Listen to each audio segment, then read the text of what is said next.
for rookie Quinn Ewers. And that starts Sunday against the Bengals. Tua threw his league-leading 15th in Monday in a loss to the Steelers that ended Miami's playoff hopes. Among 33 qualified quarterbacks, Tua Tagovailoa ranks among the bottom 10 in several categories, including those 15 interceptions. His 8 games with fewer than 200 passing yards, twice as many as he had the previous 2 seasons combined.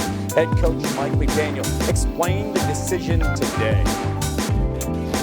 Playing quarterback and being starting quarterback and then being a franchise quarterback, these are all things that are very complex. I think this is a player that had, his MO had been growth and, just exceptional learner, and he's always evolving. I still believe that his growth can continue, but I couldn't responsibly, play this next game when I thought what the team needed was available.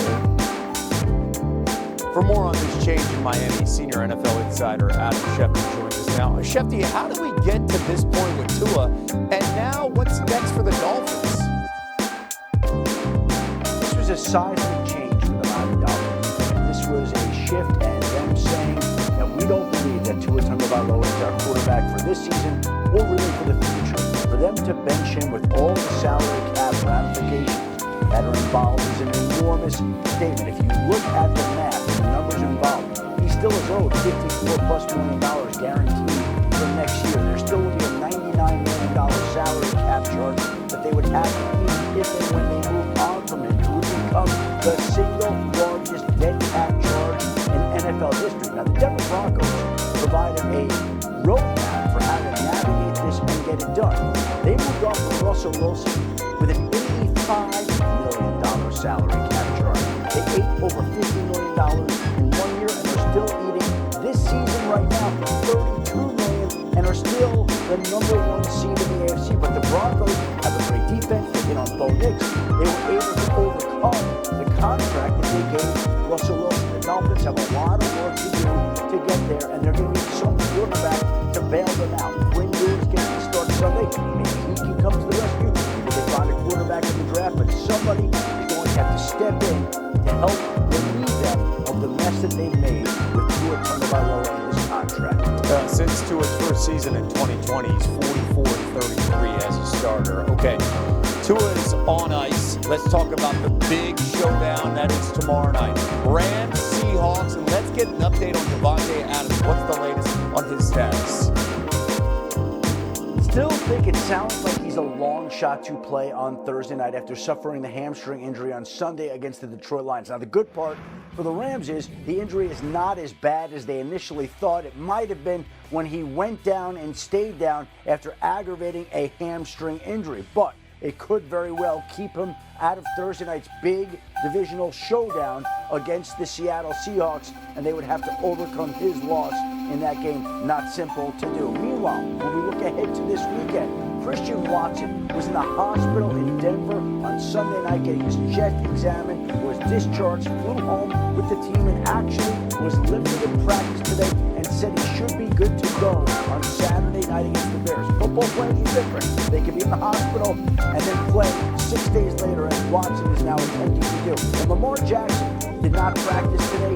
He was at home dealing with what the Ravens head coach John Harbaugh called a quote-unquote flu deal. So it sounds like Lamar Jackson is battling the flu this week. He's battled knee, toe, ankle injuries on Wednesdays and previous weeks. Now it seems like he's battling the flu. We'll wait to see if they can get him back for Sunday's game with so much on the line for the Baltimore Ravens. But typically his pattern has been to not practice early in the week, return to practice, and then play on Sunday. Keep in mind, Lamar coming off a 2-touchdown game this past weekend, his first since week 9. Back with you. Let's go back to the NFL. The black and blue division. Bears-Packers meeting for the second time in 3 weeks. In first place in the NFC North on the line on Saturday. Green Bay won at home in the first meeting. Here's Matt LaFleur on the rematch now in Chicago Saturday. You're talking about a rivalry game, an NFC North division rival. There was it was chippy last time we played, so it's a pretty good indicator of how it's going to be. And we just got to make sure we maintain our poise. And I'm sure they're saying the exact same thing I'm saying. Love this rivalry. Love that they're playing for something in December. Two-time Super Bowl champ Booger McFarland joining us on the broadcast here. Booger, what do the Bears need from Caleb Williams Saturday night to come away with a win at home? Okay, we got to be more consistent in the pocket. Now, everybody might say, but Caleb is playing well. Well, he's been playing well outside of the pocket on those ad-lib plays, running left, going back right, looking, those SportsCenter type plays. But they need him to be consistent inside the pocket and throw the football in rhythm for the open receiver.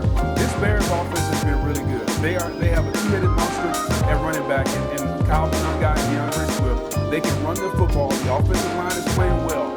The one piece they're missing is for their quarterback to sit in the pocket and 1, 2, 3, let the ball go. Throw the ball with timing and rhythm. And if he does that, I mean, this Bears offense, I know they surprised a lot of people so far. They could surprise even more people because if the quarterback takes the next step, they could be dangerous come January. By the way, he may have some time in the pocket. Caleb's facing a Packers defense that just lost star pass rusher Micah Parsons for the season, a torn ACL. But who needs to step up here for this Packers defense?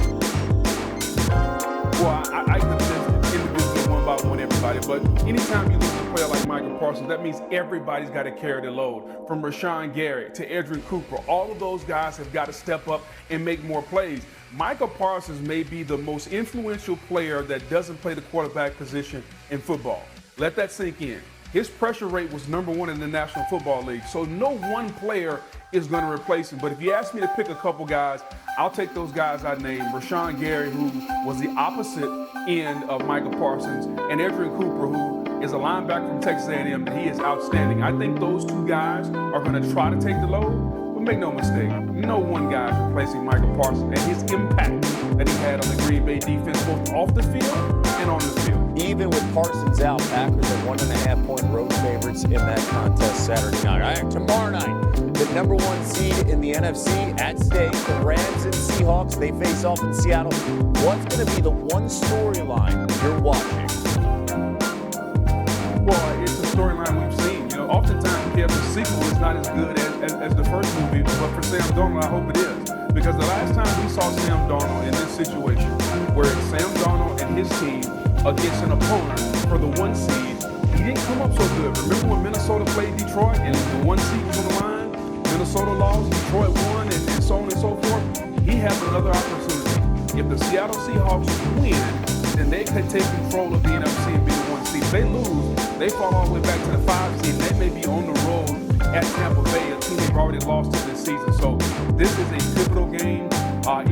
It's a game that I think is going to change a lot of lives from this season standpoint. And also, Kev, while I'm on this point, I just want to say this. How is your first show without L. Duncan being? Because L. Duncan was an integral part of the 6 p.m. SportsCenter, and she's no longer there. So I'm trying to figure out how you're coping today that she's gone. It's lonely and it's quiet. That's the one thing that stands out. It's very quiet. But that's why we have you on, and that's why it's SportsCenter. We're going to have you on in the B block, the C block, the D block. Heck, if you want to close the show in the East, I'd love that as well. Are you down with that? I want to be sitting right next to you with the iPad and say, that's it. That's all I want to do. We'll wave to America. All right, we'll put it on the Christmas list. We'll see if that ever happens, okay? Right now, you're on the naughty list with all the stuff you've said to me over the last few months. But we'll see if that changes for the next week. All right, keep in mind that Booger McFarland is not leaving because we need him. We'll see him talking about coming right to the Yankees. Miami, Texas A&M kicking off noon Eastern Saturday on ABC and ESPN. Let's stay with football here. Some of these early NFL lines you got an eye on? Big game between Denver and Jacksonville. I would lay the 3 with the Broncos. Bo Nix at home has been practically printing money in his career. 13-2 straight up, 10-5 against the spread, outscoring the opposition by 12 points.